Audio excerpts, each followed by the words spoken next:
Been a long time since the team in the Big 12 repeated as champs, but ASU is not just another team.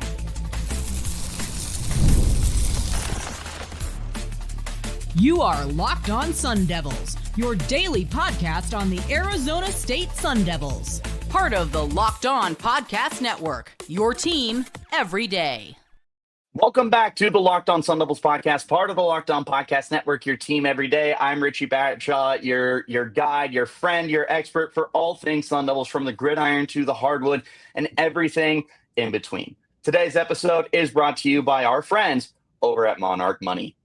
Take control of your finances. Use the code LOCKEDONCollege at monarchmoney.com and get 50% off your first year. Today's show, I am joined by a good friend of mine, Kevin Hicks, over from SI Sun Devils. If you guys are interested in more content, definitely go and give him a look-see. So on today's edition, we are going to be talking about the Big 12. Why is no one repeating as champions? Well, there's a lot of versatility and a lot of volatility in the conference. That's where we start before we talk about why ASU is breaking the cycle, and then we get ready for the madness. As always, before we get started, thanks to each and every single one of you for tuning in to Locked On Sun Devils and making us your first listen of the day. And a shout out to my everydayers who are here every day. Look, Kevin, the history says no.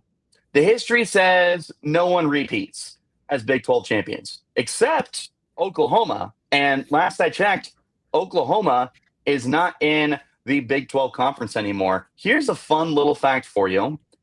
How many other programs in the Big 12, so since 1996, how many programs have repeated as champions besides Oklahoma? I believe it's 0. It is 0. Technically Baylor, but they split it in 2014. 2014, yeah. Back when they didn't have a conference championship game, which is still insane to me.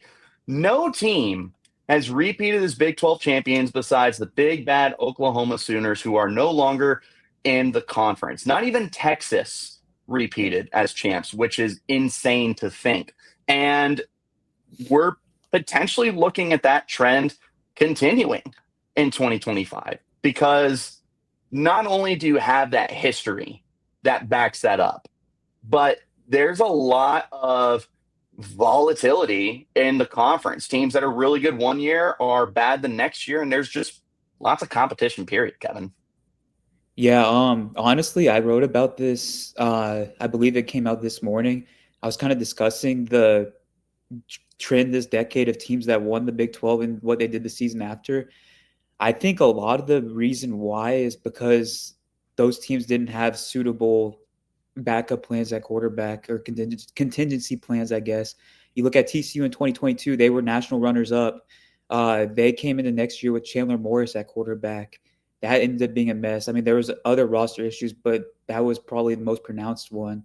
Oklahoma State, Mike Gundy did not hit the transfer portal. He opted to stay the course with I can't remember his name. He's so bad. Alan Bowman. Alan Bowman, yes. Yeah. He refuses to hit the transfer portal, and that became a huge issue that snowballed. Look at just bad general history. Kansas State, I mean, Will Howard came back, but we all know that Kansas State really struggles with winning the big game. There's a pretty big sample of that under Chris Kleeman. So there's a lot of that parity is just due to mismanagement of rosters and quarterback situations and all that stuff. And ASU doesn't have a lot of those issues. Like, there are things that you can point to and be like, that's a minor concern, such as the pass rush. How do you replace Cam Scata, Buffoli, all of those things? But every single coach from the coaching staff is returning. That's massive, especially when you have guys with pronounced track records, such as like a Hines Ward, a Sean Aguano. All of those guys are equally instrumental to what you see on the field. 17 returning starters. Sam Leavitt's coming back, and with the way the offense looks like it's going to gear up this year, he's probably going to have an even stronger opportunity to really break out as a top quarterback in college football, Heisman contender. I think we all know that they're going to air out the ball more, and that's going to serve him very well. Jordyn Tyson, we talked about before the show. He's probably the third best receiver in college football behind Ryan Williams and Jeremiah Smith. He's that good. You can move him around anywhere on the field, and he's going to produce. Shimon Mateer, reliable as they come, honestly could be an upgrade over what Jalen Conyers was.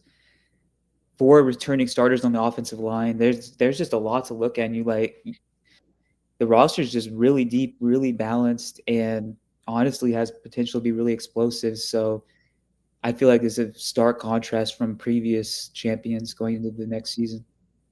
Yeah. And I mean, that's something that we're really going to hammer home a little later in the podcast is just how much ASU is returning. But that is something that really hammers home, like you said, why ASU is so different compared to these other teams. Because I love that you bring up the quarterback factor, because as good as some of the guys are that have come through the Big 12 and guys who have replaced other guys in the Big 12, we have definitely seen downgrades at quarterback and just really up and down play. Like when RG3 left Baylor, Bryce Petty was there for a little while. He was solid, but he wasn't enough to get them over the top the way that Heisman Trophy candidate Robert Griffin III was able to be. So there's just a lot of inconsistency that you have at that quarterback position, but there's also just a lot of players who come and go. And now the transfer portal is a thing, which just leads to even more volatility that's going on. Look at some of your examples, right? You mentioned Oklahoma State, you mentioned TCU, you mentioned Kansas State. We talk about Baylor. Like there's all sorts of stuff that's going on that just really contributes to why this conference is so, keyword of the day, volatile. And now the assumption is being placed on Arizona State, that Arizona State is going to fall into the same pattern. Yeah, absolutely. It's I honestly do, as somebody who has watched Arizona State football for about 16 years of my life or so, been a fan for most of that time. It is understandable because the general narrative around the program is that they have like one really good year under a head coach and then fall right back into mediocrity right after, whether it's due to losing a bunch of recruiting battles or lack of discipline, hiring the wrong support staff, any of that stuff. We've seen that with Dennis Erickson, Todd Graham, Dirk Carter. It's been a pattern, but it's a lot different now. Kenny Dillingham, obviously, the passion he has for the program is unmatched. A lot of the coaches he brought in are Arizona legends, Sean Aguano, Jason Mons. They know the state inside and out, truthfully, and they know what it means to be a Sun Devil. And I feel like that's a completely different that brings a completely different ceiling to the table compared to Todd Graham. Even though you saw a little bit of success, they weren't really they had love for the program, but they weren't really invested in the program like this current staff is and this current team is. And yeah, you can poke holes, like I said, at the team this current season. I just don't think there's any real major concern, but obviously no team is perfect, so you're going to have to learn on the fly in certain aspects, like the pass rush potentially. But I really do like what they're building, and I really do think what they're building is consistent. Just looking at through a neutral lens, they're like you don't see many programs that have players of Sam Leavitt and Jordyn Tyson and CJ Fight's caliber that opt to stay for less money just to see through what you're building and to develop as a pro prospect. You just don't see that in the modern landscape of college football too often, and that really is just telling to me, honestly. Yeah, and that's, again, one of the biggest factors for why Arizona State has such a big opportunity to repeat is all that consistency. And it's not as though the rest of the conference has never had consistency. Oklahoma won 6 straight Big 12 titles, but again, no one else has really had that consistency whatsoever. Even if you take Oklahoma out of the conference, Texas was not consistent enough on a year-to-year basis to run the conference the way that Oklahoma did. So that's really your exception. And who knows, maybe ASU can become that kind of program. But all I know is that even though history says these things don't happen, ASU's not the average Big 12 champion. We're going to explore that more coming up next. This is the Locked On Sun Devils podcast, part of the Locked On Podcast Network, your team every day. Today's episode is brought to you by our friends over at Monarch Money. If you ever wish that your money felt easier to manage, to stack, to save, all that good stuff, well, with Monarch Money, it can be. Whether you're growing your savings or planning a big purchase, Monarch puts you in the driver's seat. It's like having your own personal CFO, giving you full visibility and control over your finances. Monarch Money is more than a budgeting app. It's a complete financial command center. You can track all your accounts, all your investments, all in one place. So in addition to managing your money, you're also building your wealth. I have said an umpteenth amount of times, I had a very unhealthy obsession with delivering food with the delivery apps to my work. And I did not realize how quickly that stuff adds up. But with Monarch Money, I was able to start tracking it more. It came to my attention, and now I'm saving money. I can also just do all of the good stuff with any partner that I might have. Yeah, you can track that too with multiple accounts. Pretty cool, right? Take control of your finances with Monarch Money.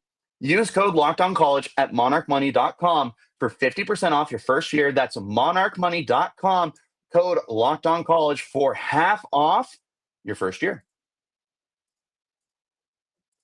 Thanks, as always, for tuning in to Locked On Sun Devils and making us your first listen of the day. A shout out to my everydayers who are here every day. So, back on here with Kevin Hicks from SI Sun Devils, and we're talking about why ASU has a really good chance to repeat as Big 12 champions and break the cycle that we have not really seen ever from the Big 12 outside of programs like Oklahoma. ASU not your typical Big 12 champion, because like you did mention earlier, Kevin, they're returning the second most production in the nation for the offense, for the quarterback, for Jordyn Tyson, the tight end room, 4 or 5 starters on the offensive line. The only team ahead of you is Clemson, and Clemson is going to be a heavyweight contender for the championship this year. I'm certainly all in on Clemson myself, but I don't speak for everyone else. What I know is that ASU is in arguably just as good a position, at least in terms of the personnel that's returning, that Clemson has. And it's a position that no one else in the Big 12 has, because BYU is moving on from Jake Retzloff, and Colorado is moving off of Shedeur Sanders and Travis Hunter. And Kansas State, they are returning Avery Johnson, but DJ Gittens, their star running back, is gone. Not Kansas State. Iowa State just lost 2 1,000-yard receivers. All of your teams that were heavy contenders last year are dealing with a lot of losses. And some of your big contenders this year, like Texas Tech, is dealing with a lot of new faces. And don't get me wrong, I am excited for Texas Tech as an outsider, because there's a lot of really talented football players on that team. But I can also tell you that sometimes that just doesn't add up. We can call them paper champs, if you would. So ASU really has a lot of it coming back. You're replacing Cam Scadaboo. That's massive. There is no replacing the people's running back. But Tyson Brown is back, and you brought in Kane Udo, the Army running back from the transfer portal, to help mitigate the production that you lost. So that in itself, all really big. Yeah, absolutely. For the pertaining to the running back room, honestly, in a way, I think that could raise the ceiling of the offense. But it's obviously Scat is a phenomenal talent. He was a Heisman Trophy contender for a reason. He carried them in a lot of games, but realistically, I feel like Marcus Arroyo might have more freedom to be more flexible in his game plan, in his play calling. Because realistically, there was a lot of situations last season where it was just let's give Scat the ball and see if the defense can stop him. That's really what it came down to in a lot of situations. Yeah. Now you have Udo, you have Malik Brown, you have Kyson Brown.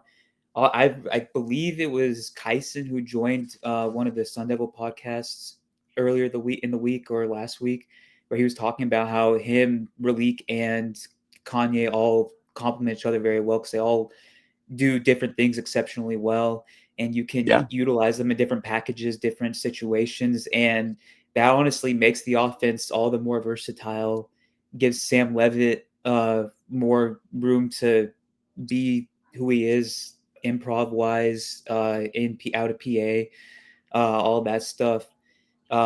It's like I'm really excited for this offense this season to see what they can do. I really do believe that they could have a top 10 unit in terms of scoring, in terms of total offense.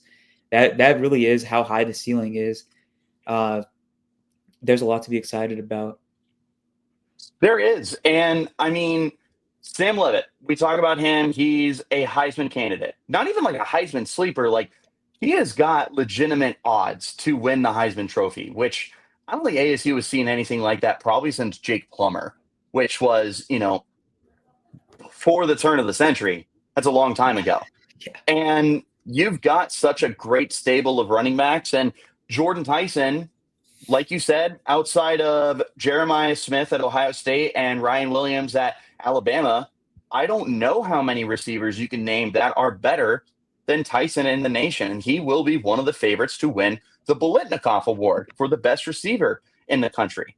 A really underrated factor for ASU right here. And this is one of the biggest reasons for me as to why they could break the cycle is the continuity on the offensive line. Unfortunately, when people think of ASU's offensive line, they think of the Texas game where they got pushed around and bullied, by Colin Simmons and Anthony Hill. And I can't remember their interior guy who just got drafted. But that front seven was just beefy. And it's hard to compete with those guys. There was no denying going into that game that the offensive line was at a disadvantage. But you know what? All things considered, I thought they played pretty well. Cam Scadaboo had lots of really good running lanes. And Sam Leavitt definitely had to improvise. He was running around for sure. But towards the end of the game, they did a pretty good job stepping up and giving Sam what he needed to make those strikes down the field, like that big pass completion to Cam Scadaboo, the should have been completion to Melcon Stovall before he got that unfortunate hit. But the offensive line stepped up, and you're returning 4 of your 5 starters. You lose Lee Fotanu, who was all-conference last year at center. But Ben Coleman, who was an honorable mention for all-conference, he might have been second team, is kicking inside to center. It appears that some people believe that should be a permanent move if he's able to make it to the pros. So now we see how left guard looks, but they bring in Jameto Abigbo from Texas State. So offensive line looks great. I love the tight end room too. And with the overhaul that's going on with the receivers, I do think that we should see more of the tight end this year. I want Kamari Anderson on the field. I want AJ on the field. I want Jaden Fortier on the field. There's a lot of good stuff going on with this offense right now. Yeah, absolutely. The O-line, you can poke holes at the performance in the Texas game all you want, but realistically, that Texas front seven is absolutely absurd. It is. There's a reason they're probably going to be, at worst, the number 3 team in the preseason poll for a reason. They're just absurdly stacked everywhere, especially on the front seven. Colin Simmons is just a freak of nature. He's probably going to be insane, in contention to be the number 1 pick. ASU was in heavy pursuit of him in his recruitment. Unfortunately, I believe that they would bring him out. Yeah, crazy. They did have some momentum there, but I believe that Texas just has too many resources. That's just unfortunate. That's the unfortunate reality. But realistically, that Texas front seven was bullying a lot of SEC teams. Like I don't think that is really something you can knock the Arizona State O-line for specifically. And if we're being honest, there's a big difference between Big 12 and SEC trenches. Like I think Big 12 fans can acknowledge that as well. And they probably have the second best O-line in the conference behind Utah. I'd go out on a limb and say that right now. Yeah, I agree. That's just another plus to add on to the offense in terms of things that you like. The running back room isn't nearly as big of a concern as I said earlier. Like, it's no disrespect to Scat. Obviously, Scat is a legend, but I just like the balance and the depth there. My main contention point with the offense right now is probably the receiving room behind Tyson. I do believe that they did a better job of restocking it on paper. Like, I really do like the upside that Jaren Hamilton and Jalen Moss bring to the table. Like, obviously, Moss is more of like a possession 50-50 guy. He's going to be more of a security blanket for Sam Leavitt in the short game. Jaren Hamilton, that's your field stretcher. All indications were that he was extremely impressive during spring practices. He could honestly be like a pseudo Jameson Williams in the Arizona State offense. He really could create more space for Tyson to operate. Let's see if your lips to God's ears. Let's see if he actually fits that billing. I'm not going to like call him Jameson Williams, but I see a little bit of that, I think.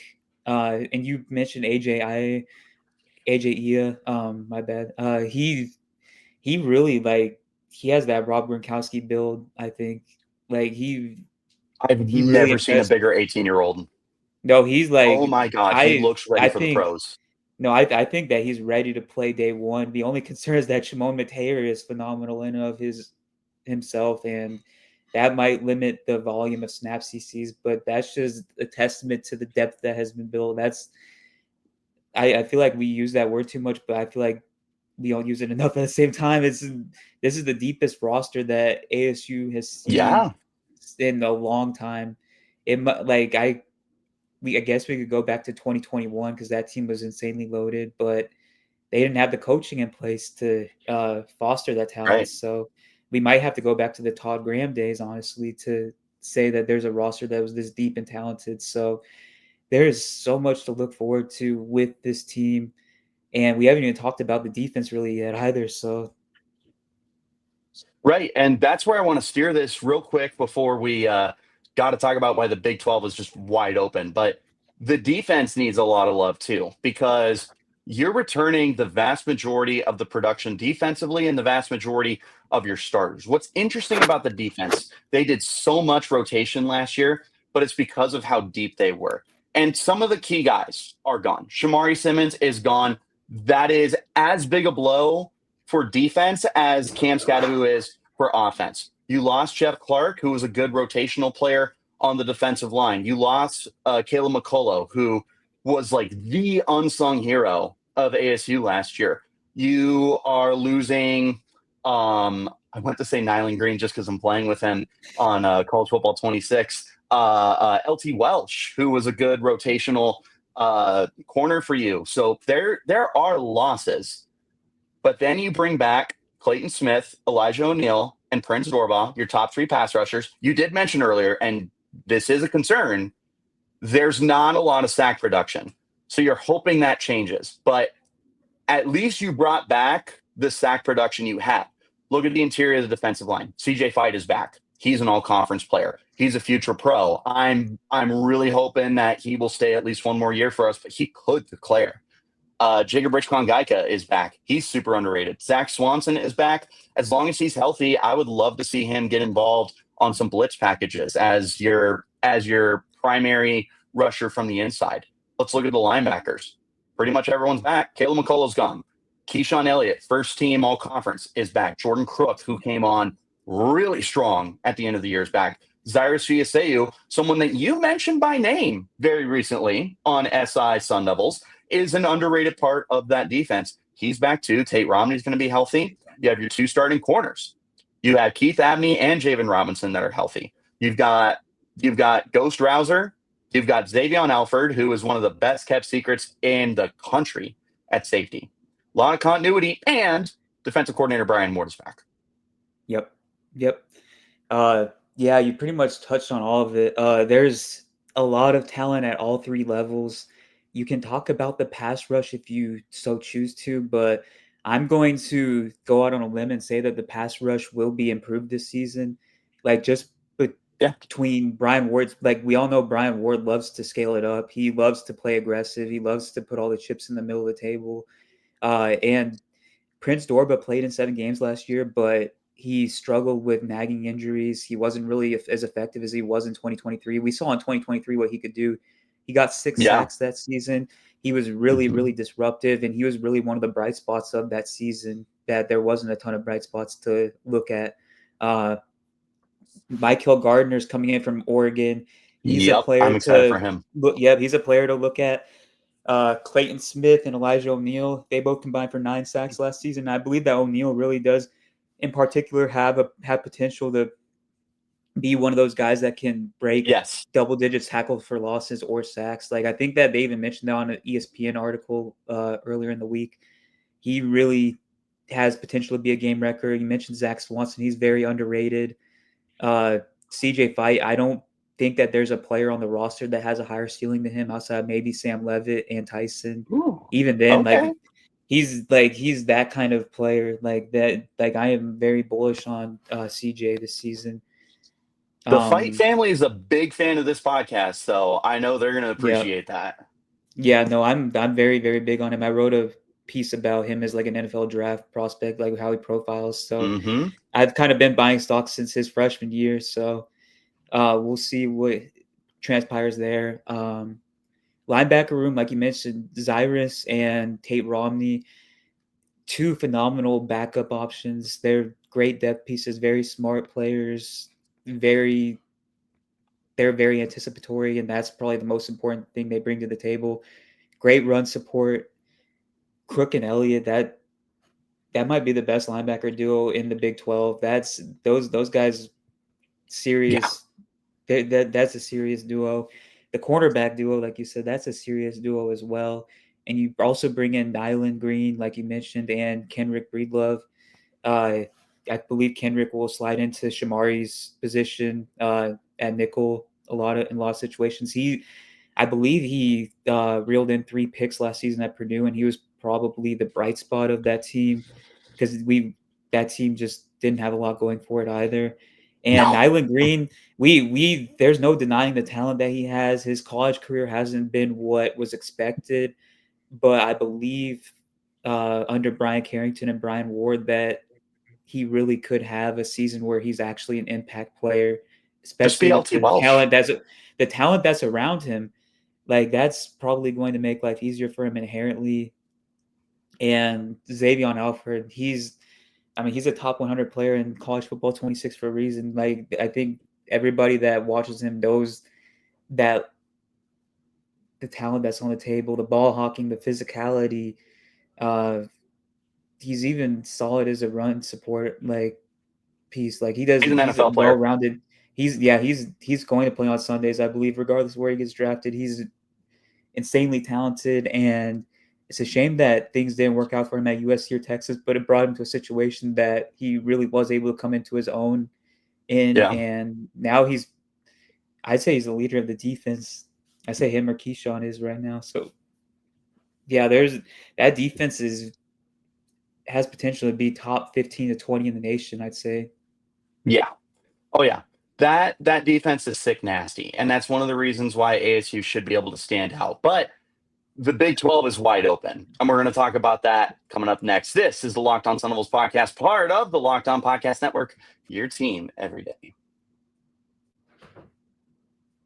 Thank you so much, as always, for tuning in to Locked On Sun Devils and making us your first listen of the day. A shout out to my everydayers who are here every day, hanging out with Kevin Hicks from SI Sun Devils. Definitely make sure you check out his content when you're done with this, if you haven't, because we need more written content in this world. And that's what I'm sitting down and reading for myself.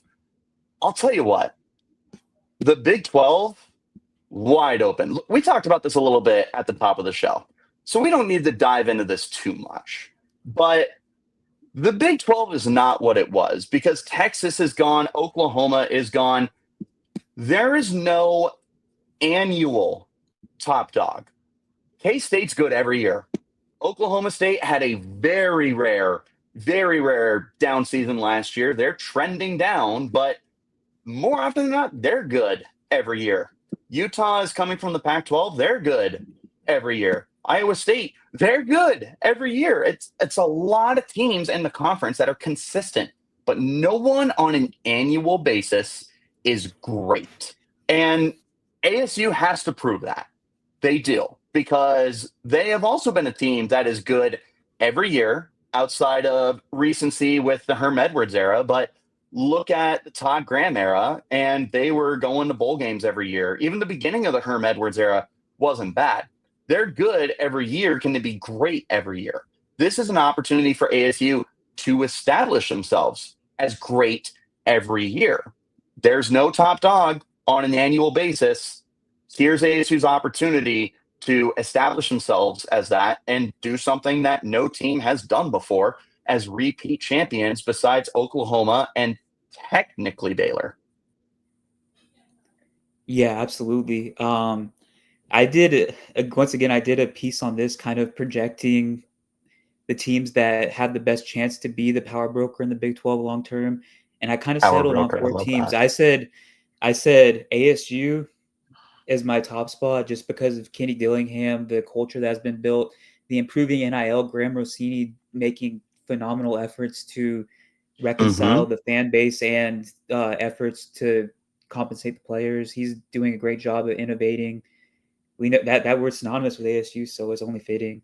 I also said Texas Tech. We've all seen what they've done in the last few months and in the last week. They've gotten 2 5-star players due to their ridiculous budget. It And looks like the oil that's money's nuts. finally coming in Lubbock. Yeah. The question is will Joey McGuire build something that's truly sustainable? I believe he's a good coach, but they really haven't broken out yet in his tenure. They have done better than what Tech was doing at this point of the Kingsbury era or the Matt Wells era. Right. So it does look like it's trending up for them, but we'll see. They definitely have the spending power now. I also was looking at BYU. Well, the honor code is very strict, and there's a lot of things that deter players away. We saw Ryder Lyons commit there. Kalani Yeah. Sitake has been a consistent coach because there's a lot of people are speculating if he would be able to replicate what Bronco Mendenhall built there. And he really has. They're consistently a good team. Looks like their recruiting chops are improving as well. And then I believe the last team I said was Utah, because Utah became one of those powers in the Pac-12 every year in the latter years of the conference as we knew it. They did have a RIP. year last year, but yep, RIP. This year, like I said, they probably are going into the season with the best O-line in the conference. They very well might have the best defense. Devin Dampierre is a massive upgrade over what they had at quarterback the last 2 years. Regardless if you want to poke holes in his game or not, he's going to bring a level of dynamic playmaking that hasn't been seen there in a while, probably since Tyler Huntley. So they very well have a path to being a sustainable winner in the Big 12 as well. We don't know what's going to happen with Kyle Whittingham, but it feels like the structure is in place, even if he decides to retire, to keep up what was built under him over the last 20 years. So there's a lot of teams that realistically could take over as like the single, like monolithic power in the conference. I kind of tend to believe that those 4 programs have potential to be playoff teams every year, like regardless of outside circumstances and whatnot. I know a lot of people like to talk down the Big 12, but I think those 4 programs are going to be consistent top 20 to 25 programs at worst over the next decade or so. I really do believe that. And honestly, even Kansas State, like you can't count out Kansas State or TCU. There's other programs that are around there that are TCU. We all know just 3 years ago, they made the national title game, like we mentioned earlier in the show. They were consistent powers in the 2010s. There's a lot to like there. It's just, I really hate how discourse in college football has grown to just focus on Big Ten and SEC, because obviously a lot of the blue bloods lie in those conferences, but that doesn't mean that these programs that are in the Big 12 currently can't grow into that kind of national power. I really believe a lot of them are trending in that way, including ASU, and we'll see how things turn out. Yeah. I mean, you're spot on, right, with the blue bloods, the SEC, the Big Ten. The Big 12 does not have blue bloods. They just don't. We can call it what it is. but there's a lot of up and coming teams. There's a lot of consistent teams that are in that conference right now. It's exciting that ASU has the opportunity to continue to dominate this conference. There's a lot of change that can go on an annual basis right now, because we saw BYU and Colorado finish in the top 4 last year. They could be outside the top 5 this year based on the losses that they had.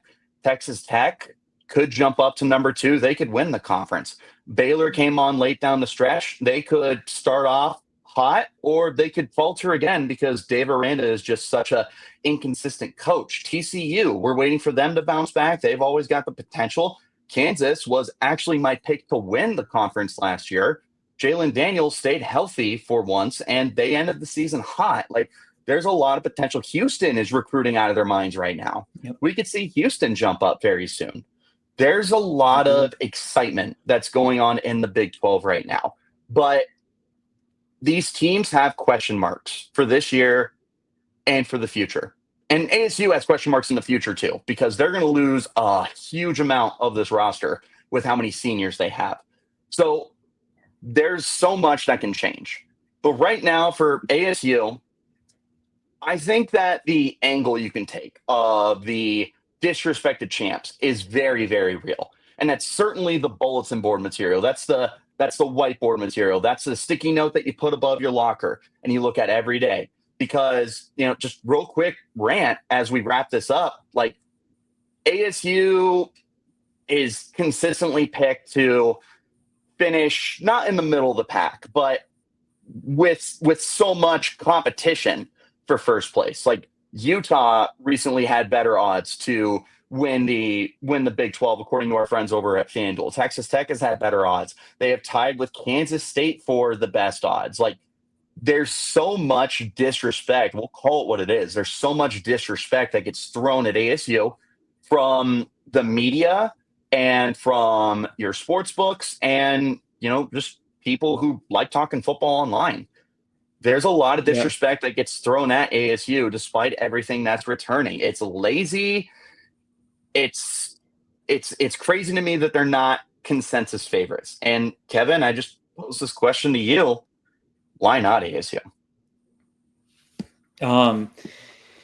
So this is a multi-layered thing. I kind of feel like I gotta break it down like piece by piece. So I kind of I know that they got rid of the Big 12 preseason poll when it comes to at least ranking the teams, not the individual.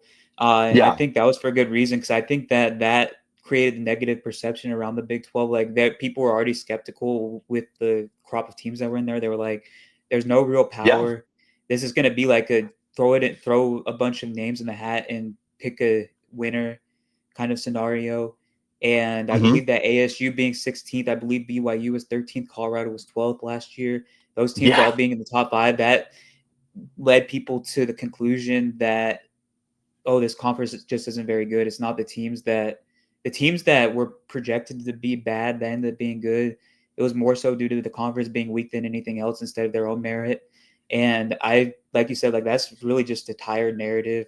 It's a lot of I don't want to go too much into SEC and Big Ten fans, but I believe that it very much is that do-gooder attitude that, it's not Oregon, it's not Ohio State, it's not Alabama, so it's not going to cut it. And that really seeped into the CFP quarterfinal game against Texas.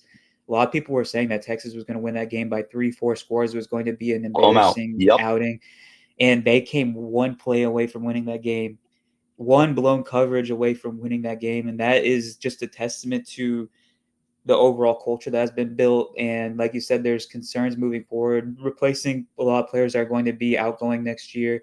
The question if Kenny Dillingham really is going to be in it for the long haul. Like, what if a job such as Alabama or Michigan or one of those really top tier jobs opens up?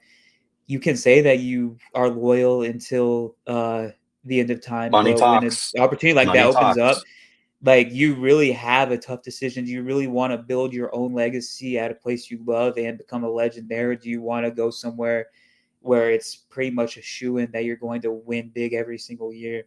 You're going to have more glory from a national perspective. Like, it's a very, very tough conversation to be had if it ever arrives to that. Because we all know if a job like that opens up, KD is going to be the first person that most programs call. It's just like it's at that point, like even like a USC, like if Lincoln Riley somehow finds his way out, Kenny Dillingham's going to be the first name that's on the list, if not the first, maybe the second. Right. So yeah, there's just a lot of stuff that's very frustrating when it comes to the narrative ball. I actually wanted to talk about one more thing before I digress. So this morning, Bill Barnwell on ESPN came out with like the analytics based like outlook of the Big 12 this season. And something that I saw that I thought was absolutely ridiculous in terms of the negative narratives towards ASU. ASU is projected to have the 136th ranked special teams unit this year, and there's 138 teams in the FBS. Like that's ridiculous to me. Like you could point at that and say that was valid last season with the kicking situation that they had, but right.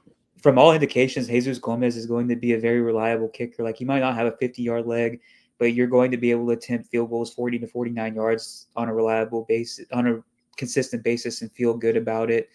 I just think that's ridiculous. Like even the computers disrespect ASU, and that's just funny to me. It gives me a good chuckle here and there. But you know what?